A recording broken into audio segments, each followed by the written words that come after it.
Okey, seterusnya nombor 4. 152 kali 22. Okey.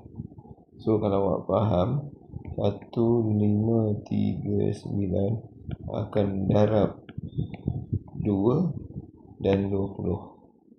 Betul? Okey. So kita darab 2 lah, buat yang ni dulu. So darab 2, buat darab 2. Okey. 18, 1, 7, 10, 1, 3. Dah. So yang 20 je lah. Tak payah buat sebab 20 dengan 2 ni ada kaitan, iaitu darab 10. So satu lagi kita darab 10.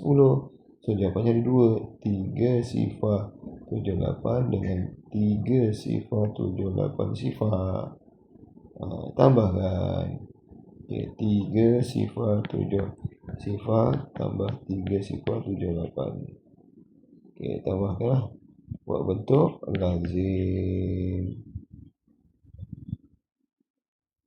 Tambah dengan 3,078. Okay, 8, 15, 1, 8, 3, 3. So jawapannya adalah 33,858. Itu saja.